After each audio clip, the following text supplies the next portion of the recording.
Hello friends, ಈ ವಿಡಿಯೋದಲ್ಲಿ B Ed applications ಹಾಕಿ B Ed document verification ಹೆಂಗೆ ಮಾಡೋದು ಅನ್ನೋದನ್ನ ಈ ವಿಡಿಯೋದಲ್ಲಿ ತಿಳಿಸ್ಕೊಡ್ತೀನಿ.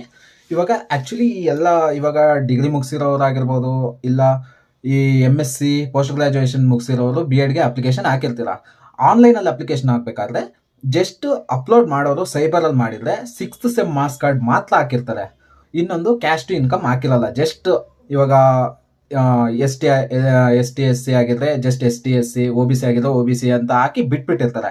ಅವರು ಯಾವ ಡಾಕ್ಯುಮೆಂಟ್ಸು, ಯಾವ ಇನ್ಕಮ್ ಸರ್ಟಿಫಿಕೇಟ್ ಆಗಲಿ, ಕ್ಯಾಸ್ಟ್ ಸರ್ಟಿಫಿಕೇಟ್ ಆಗಲಿ ಯಾವುದನ್ನು ಅಪ್ಲೋಡ್ ಮಾಡಲ್ಲ. ಇದರಿಂದ 6th ಸೆಮ್ ಮಾರ್ಕ್ಸ್ ಕಾರ್ಡ್ ಹಾಕಿರ್ತಾರೆ. ಇನ್ನು ಮಿಕ್ಕಿದ ಪೆಂಡಿಂಗ್ 5 ಮಾರ್ಕ್ಸ್ ಕಾರ್ಡ್ಸ್ ಹಂಗೆ ಇಳಿದುತ್ತೆ.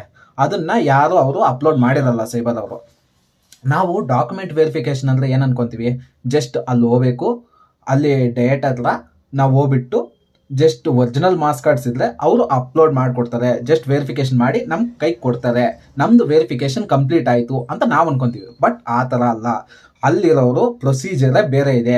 ನಾವು ಆ್ಯಕ್ಚುಲಿ ಏನು ಈ ಸ್ಟಡಿ ಸರ್ಟಿಫಿಕೇಟ್ಸು ಸ್ಕೂಲ್ ಕಡೆಯಿಂದ, ಕಾಲೇಜ್ ಕಡೆಯಿಂದ ಬರ್ಸ್ಕೊಂಡು ಹೋದ್ರೆ ಸಾಕು ಅಂತ ನಾವು ಅನ್ಕೊಂತೀವಿ. ಬಟ್ ಅದು ಕಂಪ್ಲೀಟ್ಲಿ ಇನ್ಕಂಪ್ಲೀಟ್. ಅದು ಯಾಕಂದರೆ ಪ್ರೊಸೀಜರ್ ಫುಲ್ ಕಂಪ್ಲೀಟಾಗಿ ಅವರು ಚೇಂಜ್ ಮಾಡಿದ್ದಾರೆ. ಹೋದ್ಸತಿ ಪ್ರೀವಿಯಸ್ ಇಯರ್ಸ್ಗಳಲ್ಲಿ ಅಲ್ಲಿ ಸ್ಕೂಲಲ್ಲಿ ಹೆಂಗೆ ಬರ್ಕೊಟ್ಟಿದ್ರೆ ಅದನ್ನು ತಗೋತಿದ್ರು ಒರಿಜಿನಲ್ಸು. ಬಟ್ ಇವಾಗ ಪ್ರೊಸೀಜರ್ ಚೇಂಜ್ ಮಾಡಿದ್ದಾರೆ. ಅಲ್ಲಿ ನೋಟಿಸ್ ಬೋರ್ಡಲ್ಲಿ ಹಾಕಿರ್ತಾರೆ ಅನಕ್ಷರ ಫಾರ್ಮ್ 1, ಅನಕ್ಷರ ಫಾರ್ಮ್ 6 ಅಂತ. ಅನಕ್ಷರ ಫಾರ್ಮ್ 1 ಅಂದರೆ ಅದರಲ್ಲಿ ಸ್ಟಡಿ ಸರ್ಟಿಫಿಕೇಟ್ ಅಂತ ಇವಾಗ ಕಾನೂನು ಪ್ರಕಾರ ಹೆಂಗಂದರೆ 1 to 10th ಮತ್ತು ಫಸ್ಟ್ PU ಸೆಕೆಂಡ್ PU ಅದರಲ್ಲೇ ಕೊಟ್ಟಿರ್ತಾರೆ.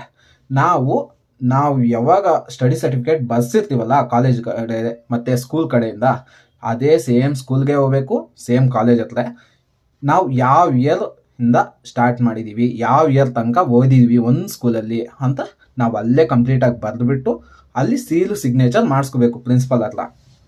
ಲೈಕ್ ಸಪೋಸ್ ಎಕ್ಸಾಂಪಲ್ ಹೇಳ್ತೀನಿ, ನಾನು ಒಂದೇ ಸ್ಕೂಲಲ್ಲಿ ಓದಿದ್ದೀನಿ. ಸೊ 1 to 10th ಒಂದೇ ಸ್ಕೂಲ್. ಸೊ ಒಂದು ಫಾರ್ಮ್ ಆದರೆ ಸಾಕು ನನಗೆ.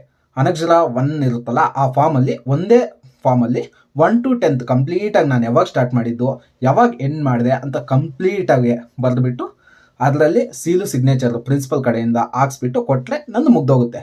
ಸಪೋಸ್ ಕೆಲವರು ಇರ್ತಾರೆ, ಒಬ್ಬರು 1 to 7th ಒಂದು ಸ್ಕೂಲಲ್ಲಿ ಓದ್ಬಿಟ್ಟು ಇನ್ನು 7th to 10th ಇನ್ನೊಂದು ಸ್ಕೂಲಲ್ಲಿ ಓದಿರ್ತಾರೆ. ಅವ್ರು ಏನು ಮಾಡ್ಬೇಕಂದ್ರೆ ಈ ಅನಕ್ಷರ ಫಾರ್ಮ್ ಬರುತ್ತಲ್ಲ, 2 ಕಾಪಿ ಜೆರಾಕ್ಸ್ ತೊಗೋಬೇಕು. 2 ಕಾಪಿ ಜೆರಾಕ್ಸ್ ತೊಗೊಂಡು 1 to 7th ಒಂದು ಫಾರ್ಮಲ್ಲಿ ಬರೀಬೇಕು. ಕಂಪ್ಲೀಟ್ ಫಿಲ್ ಮಾಡಿಬಿಟ್ಟು ಪ್ರಿನ್ಸಿಪಲ್ ಹತ್ರ ಸೈನ್ ಹಾಕ್ಸ್ಬಿಟ್ಟು ಬರಬೇಕು. ಇನ್ನೊಂದು ಫಾರ್ಮಲ್ಲಿ 7th to 10th ಕ್ಲಿಯರಾಗಿ ಅದರಲ್ಲಿ ಇಯರ್ ವೈಸ್ ಮೆನ್ಷನ್ ಮಾಡಿಬಿಟ್ಟು ಅದನ್ನು ಬರೆದು ಕಂಪ್ಲೀಟಾಗಿ ಸೀಲು ಸೈನ್ ಹಾಕ್ಸ್ಬಿಟ್ಟು ಅದನ್ನು ಮತ್ತೆ BO ಹತ್ರ, district wise, taluk wise BO ಇರ್ತಾರೆ. ಸೊ ಅವ್ರ ಹತ್ರ ಸಿಗ್ನೇಚರ್ ಹಾಕ್ಸ್ಬಿಟ್ಟು ಸೀಲು ಸಿಗ್ನೇಚರ್ ಹಾಕ್ಸ್ಬಿಟ್ಟು ತರಬೇಕು. ಡಾಕ್ಯುಮೆಂಟ್ ವೆರಿಫಿಕೇಷನ್ಗೆ ಯಾರೆಲ್ಲ ಬರ್ತಿರೋ ಬಿ ಎಡ್ ಅವರು ಏನೇನು ತರಬೇಕು ಗೊತ್ತಾ? First original 10th marks card ಇರಬೇಕು, first PU marks card, second PU marks card ಇರಬೇಕು, ಮತ್ತು ಡಿಗ್ರಿದು 6th ಸೆಮ್ ಮಾರ್ಕ್ಸ್ ಕಾರ್ಡ್ಸು ಇರಬೇಕು. ಸಪೋಸ್ ನಿಮಗೆ ಇವಾಗ ಜಸ್ಟ್ ಪಾಸ್ ಆಗಿರ್ತಾರೆ ಡಿಗ್ರಿ ಅಂಥವ್ರು ಏನು ಮಾಡಬೇಕಂದ್ರೆ ಅಟ್ಯಾಚ್ಮೆಂಟ್ ಮಾಡ್ಕೊಂಡು ಬಂದಿರಬೇಕು. ಲೈಕ್ ಏನಂದರೆ 6th sem marks card, online marks cards ಬರುತ್ತಲ್ಲ, ಅದಕ್ಕೆ ನಿಮ್ಮ ಕಾಲೇಜ್ ಕಡೆಯಿಂದ ಪ್ರಿನ್ಸಿಪಲ್ ಸಿಗ್ನೇಚರು ಸೀಲು ಇರಬೇಕು. ಅವಾಗ ಅವರು ಎಕ್ಸೆಪ್ಟ್ ಮಾಡ್ತಾರೆ. ಮತ್ತು ಕ್ಯಾಸ್ಟ್ ಇನ್ಕಮ್ ಇರಬೇಕು. ಸ್ಟಡಿ ಸರ್ಟಿಫಿಕೇಟ್ ನಾನು ಹೇಳ್ದಲ್ಲ ಅನಕ್ಷರ ಫಾರ್ಮ್ 1 ಅಂತ, ಅದನ್ನು ಇರಬೇಕು. ಅದರಲ್ಲಿ ಸೀಲು ಸಿಗ್ನೇಚರ್ ಮಾಡಿಸ್ಕೊ ಬಂದಿದ್ರೆ ಅದು ಆಗುತ್ತೆ. ಸೊ ಇಷ್ಟು ಡಾಕ್ಯುಮೆಂಟ್ಸ್ ನಿಮ್ಮ ಹತ್ರ ಇದ್ದು ಅಲ್ಲಿ ವೆರಿಫಿಕೇಷನ್ ಕೊಟ್ಟರೆ ಅಲ್ಲಿ ಡೈರೆಕ್ಟಲ್ಲಿ ಅವರು ವೆರಿಫೈ ಮಾಡಿಬಿಟ್ಟು ನಿಮಗೆ ಕೊಡ್ತಾರೆ. ಸೊ ಅಲ್ಲೊಂದು ಅಪ್ಲಿಕೇಶನ್ ಕೊಡ್ತಾರೆ, ಇಷ್ಟು ಸರ್ಟಿಫಿಕೇಟ್ಸ್ ನೀವು ಫಿಲ್ ಮಾಡಿಲ್ಲ ಅಂತ. ಇನ್ನೊಂದು ಅನಕ್ಷರ ಫಾರ್ಮ್ 6 ಅಂತ ಬರುತ್ತಲ್ಲ, ಅದರಲ್ಲಿ ನೀವು ಏನೇನು ಡಾಕ್ಯುಮೆಂಟ್ಸ್ ಎಲ್ಲ ವೆರಿಫೈಗೆ ಕೊಟ್ಟಿದ್ರಿ ಅಂತ ಅಲ್ಲಿ ನಂಬರ್ ಮೆನ್ಷನ್ ಮಾಡಿಬಿಟ್ಟು ಅದನ್ನು ನೀವು ಕೊಡಬೇಕು. ಇನ್ನೊಂದು ಬಂದುಬಿಟ್ಟು ನೀವೆಲ್ಲ ಕೆಲವೊಬ್ಬರು ಕನ್ನಡ ಮೀಡಿಯಮಲ್ಲಿ ಓದಿರ್ತೀರ, ಕನ್ನಡ ಮೀಡಿಯಮ್ದು ಸರ್ಟಿಫಿಕೇಟ್ ಇರಬೇಕು, ರೂರಲ್ ಸರ್ಟಿಫಿಕೇಟ್ ಇರಬೇಕು. ಇದನ್ನೆಲ್ಲ ತೊಗೊಂಡೋಗಿ ನೀವು ಏನೇನು ಅಪ್ಲೈ ಮಾಡಿರ್ತೀರೋ ಅದನ್ನು ಕ್ಲೀನಾಗಿ ಎಲ್ಲ ಒರಿಜಿನಲ್ ಡಾಕ್ಯುಮೆಂಟ್ಸ್ ಎತ್ಕೊಂಡೋಗಿ. ಸಪೋಸ್ ನಿಮ್ಮ ಹತ್ರ ಒರಿಜಿನಲ್ ಡಾಕ್ಯುಮೆಂಟ್ಸ್ ಇಲ್ಲ ಅಂದರೆ ಅವರು ಸೀಲು ಸಿಗ್ನೇಚರ್ ಹಾಕ್ಸ್ಕೊಂಡು ಪ್ರಿನ್ಸಿಪಲ್ ಹತ್ರ ಎತ್ಕೊಂಡೋಗಿರಿ. ಸೊ ಅದನ್ನು ಒರಿಜಿನಲ್ ಆಗಿ ಅವರು ಕನ್ಸಿಡರ್ ಮಾಡ್ತಾರೆ.